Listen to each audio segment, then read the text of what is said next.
Thanks so much for joining us for CBN News Today. I'm Ephraim Graham. And I'm Charlene Israel. North Korea's Kim Jong-un is implicated in crimes against humanity committed in the world's most secretive nation.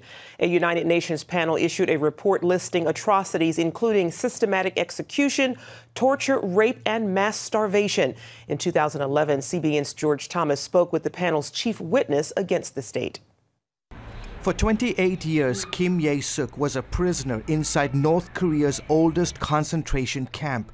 In late 2011, soon after her miraculous escape from the communist country, Kim gave CBN News the first Western television news interview. How many members of your family were killed in the labor camp? 7. I lost 7 members, including my grandmother, mother, brother, and my husband. More than 80 witnesses were interviewed for the UN's year-long investigation. One of their leading witnesses was Kim Ye-suk. You saw public executions. You saw people get killed inside the camp. Yes, I witnessed countless public executions.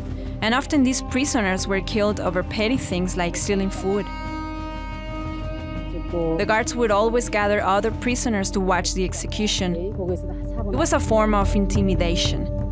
Rape, murder, torture, slavery, sexual violence, forced abortions, just a few of the words found in the 374-page report that the UN says amount to crimes against humanity. The Commission of Inquiry has unanimously come to the conclusion that there is abundant evidence of great wrongs of this kind. Kim told investigators that food was in short supply, that fellow prisoners killed their own children to stave off hunger. One time, a mother put her 9-year-old daughter in this big cast iron pot and boiled her. She was too big for the pot, so the mother had to chop her legs and head to feed the body in the pot. The report estimates that between 80,000 and 120,000 political prisoners are still held in prison camps. Jung Yong-kang was one of them. He told CBN News that before being released, he was severely tortured for alleged spying activities. While he was in the Yodok labor camp, Mr. Kang says the prison guards performed a particularly harsh procedure on him. It's called the pigeon torture. In essence, the prisoner is held from the wall with his hands tied behind his back, and he's put in this position for days on end. This happened repeatedly. It's like you're hanging upside down. Your muscles tense up and your chest sticks out like a bird. I thought I was going to die. An estimated 30,000 Christians are also reportedly being held in prison for their faith, owning a Bible, praying, worshiping. These are all acts that can put up to 3 generations of a family in jail. The UN is expected to submit their findings to the International Criminal Court with potential charges against the regime's leadership. North Korea has dismissed the report, saying, quote, "It is nothing more than an instrument of political plot aimed at sabotaging the socialist system." George Thomas, CBN News. Back here at home, forecasters are predicting more severe winter weather for the Midwest and New England today. Monday brought snow, freezing rain, and howling winds across the region, leaving more than a foot of snow. Those conditions caused this massive pileup on Interstate 94 in Michigan. In Chicago, another 3 to 6 inches fell on top of piles of existing snow, creating snowbanks taller than the cars. Some cities brought in bulldozers and trucks to remove heaps of snow that plows can't move. Many people are experiencing, as you can imagine, winter fatigue. I think it's ridiculous. I think we should have spring already coming around. I hate this weather. That latest storm moves into the northeast this morning, where Philly, New York, and Boston could see several inches of snow. Winter weather advisories run from Wisconsin all the way to Maine. Soaring numbers of soldiers are being forced out of the Army for misconduct.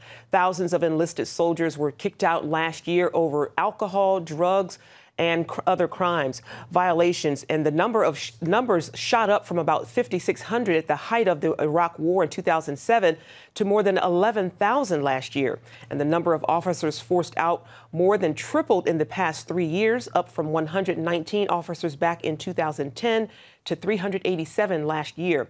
It comes as the military cleans house after a decade of war. The Pentagon had focused more on competence than character as they tried to meet the demand for more troops.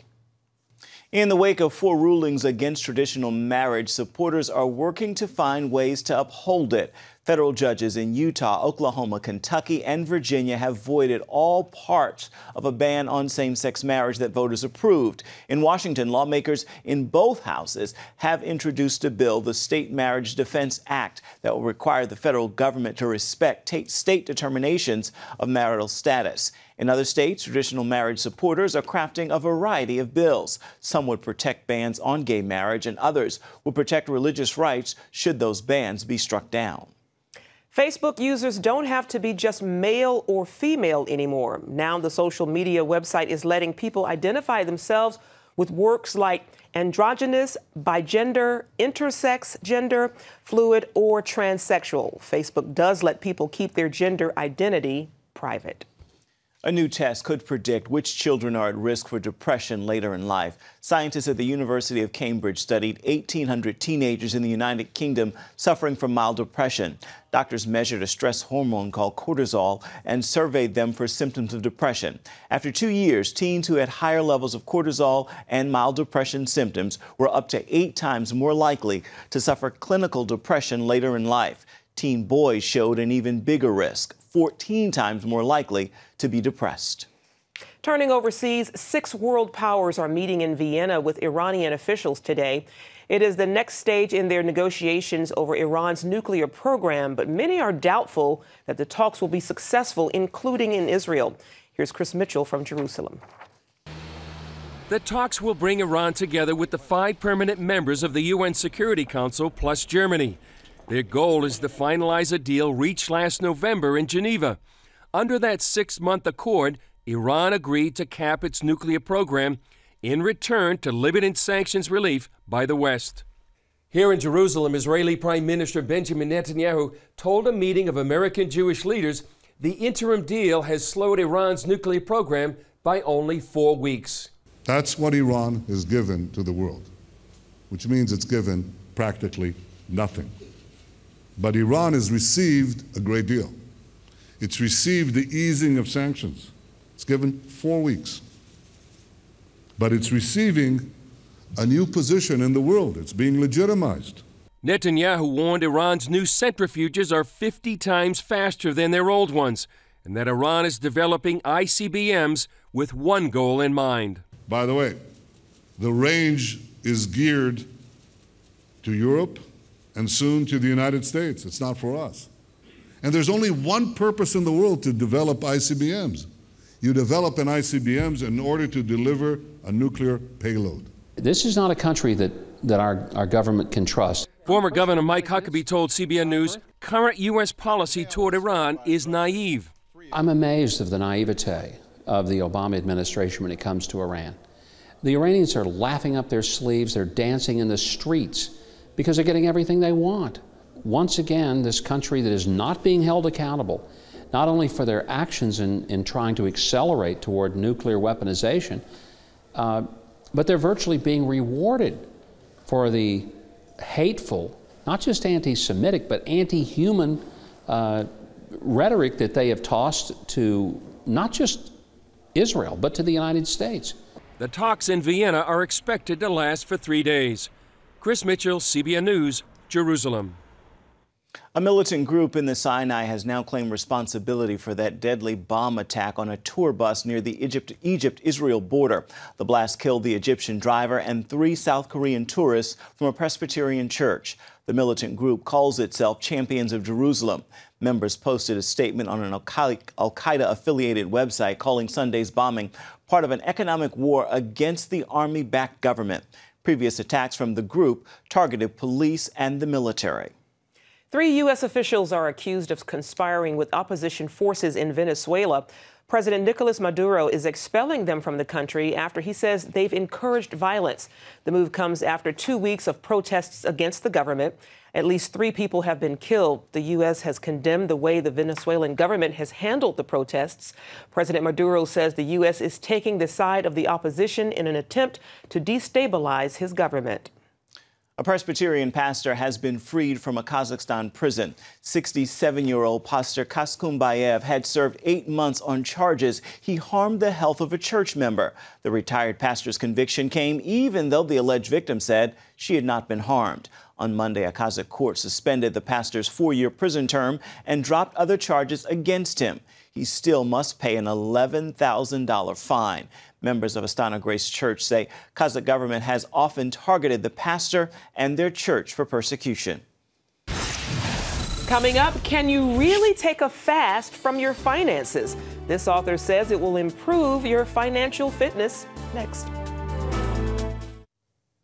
Jay Sekulow of the American Center for Law and Justice has joined members of Congress in calling for a special counsel into the IRS Tea Party investigation. In an online column, Sekulow points out Senators Ted Cruz and Lindsey Graham, along with Representative Trey Gowdy, say a special counsel is necessary. Despite calls for further investigation into the scandal, little has been done. One political analyst claims most GOP leaders don't want an investigation. The establishment Republicans want the IRS to go after the Tea Parties. Got it?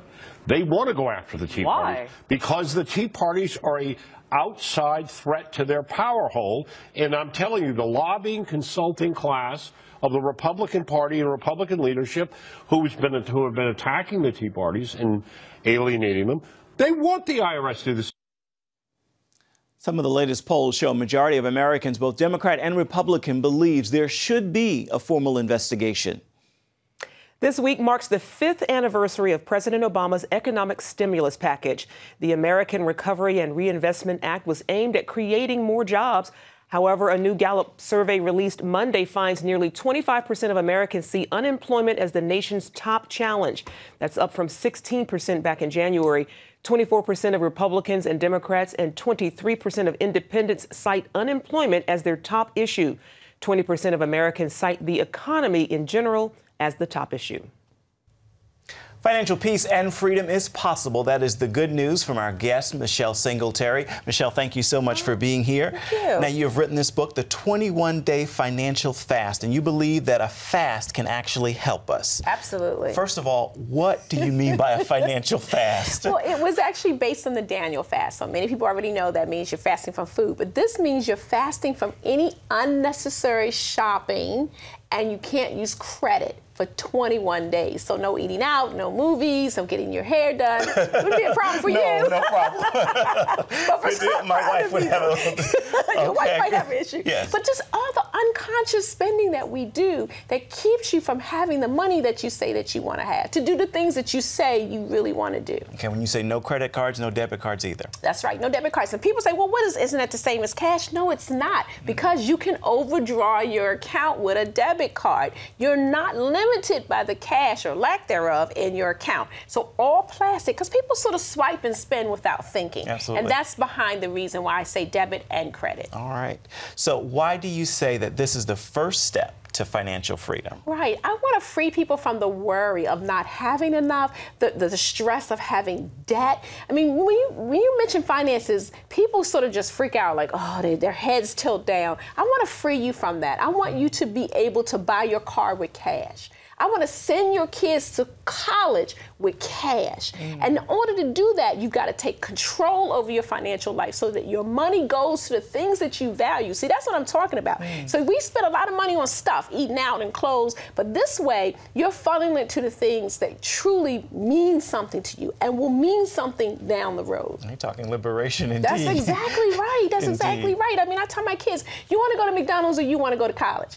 Now, they say McDonald's. In that moment, yes. In that moment. But I know better. And I know when my children walk across that stage and they're going to be debt-free, and that means that they can go and do what they really want to do. Like one of my kids thinks she wants to be a teacher. She's free to do that. She doesn't have to worry about money because she won't have any debt. Indeed. Now, you also talk about tithing. Why is that also part of a healthy family budget? Explain why that is. I had somebody tell me I tithe for the first time. And people say, well, can I tithe my time? Now, you know you can't tithe your time. You can't pay your bills with your time, and neither can your local church. Tithing is about supporting your local church, the ministries that they do, and that takes money. They got to put gas in those cars that go pick up people. They have to, when they feed the hungry, they got to buy lot of food, and they can't buy it with your time. So you're going to tithe with your time, but you're also going to tithe with your money, and that's going to free you up. I mean, I'm telling you, when people do it, and I know people out there thinking, I can't tithe, I got kids, I'm a single mother or a single dad, you know, I've got all these bills. You can't afford not to tithe. When you do that, I think God looks down and says, I got a good steward. Absolutely. Let me bless them with more. That's beautiful. That's beautiful. If people are overwhelmed hearing all this, thinking I could buy a car with cash, I can send my child to school with cash, I couldn't even imagine it. Where do they get started? What do you tell them? Well, of course, with the book. With the book. You know, but listen, I tell people, I'm not selling a book. I'm good financially. God has blessed me and my husband, so I'm not trying to sell a book. I'm trying to get you to be on a path. So you read one chapter a day. It takes you about 15, 20 minutes. And every day there's a different topic. Saving, tithing, teaching your kids about money, saving for college. It's little pieces every day. And there's an exercise at the end of every chapter. Thank you so much, Michelle Singletary. The book is the 21-Day Financial Fast, something we should all be trying. Yeah, you should do it. I'm going to try it. You're going to try. I'm going to try it. Get my wife on board. Yes, we're going to do it. We are going to do it. We're going to do it. Thank you so much. You're welcome. Up next, they're fierce opponents on the field, but never off. See how sports is making a positive impact on an entire community after this. Iowa State University is removing Bibles from campus hotel guest rooms. The Des Moines Register reports a guest complained to the Freedom from Religion Foundation. The atheist group asked the university to take the Bibles out of the rooms, arguing that providing Bibles to guests facilitates illegal endorsement of Christianity over other religions and over non-religion. The Bibles will now be placed in the university's library for lending. It is a local sports league that demands a high skill level, one that even holds a draft, but its purpose is not to win games. Well, as David Brody reports, it's all about using sports to reach people who would otherwise never darken the door of a church. And set us all have a good weekend.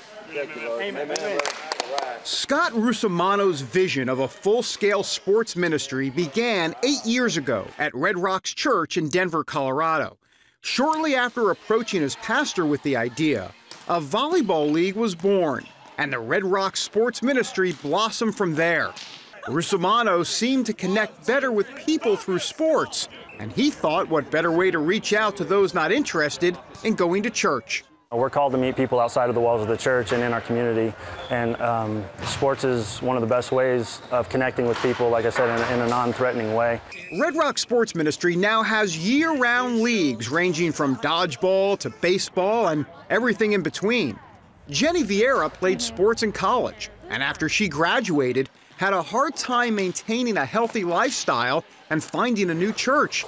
The Red Rocks Bowling League helped her do both. When I found a church that, would help me grow in my faith, but I could also kind of fellowship with people and find new communities through sports, it was like the perfect combination for me. Volunteer Jeremy Coleman found it helped him connect with other Christians. I was going to Red Rocks for close to 2 years. I sat in the second row in the same spot every time and never really got to know anyone. So when I found out about the bowling league, I knew I needed more Christian community in my life, and that was easy for me to feel like I could meet people in a non-scary, non-evasive way.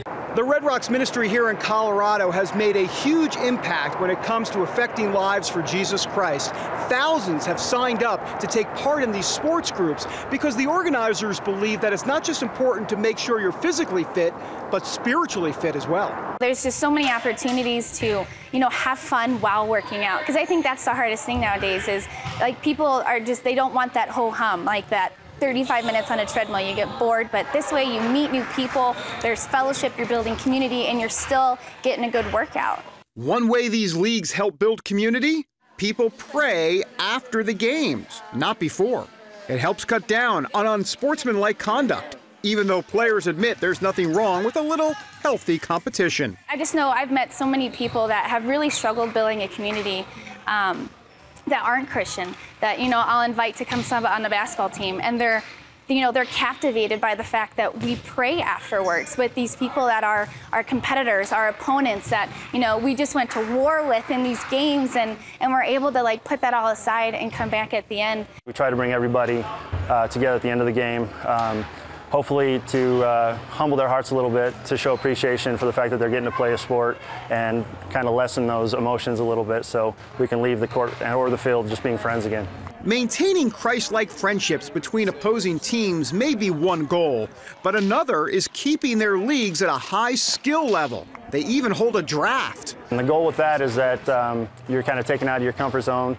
You have to meet new people. You're forced out of your circle of friends. And then what we've seen is the culture of our sports community has been great, because the following season, now all of a sudden you're drafted onto a new team, and now you're playing against those friends that you played with the season before.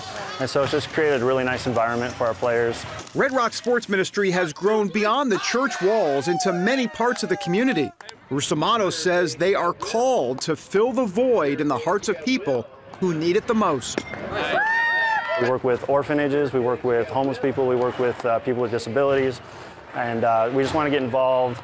And as a church, we want to bless the community. It's so many stories that we hear where they credit being introduced to the church through the sports ministry, being introduced to their new community of friends, and then ultimately giving their life to the Lord, and then beyond that, getting baptized. And Rusamanos wants to challenge other pastors. He says, believe in what a sports ministry can do and watch your church grow.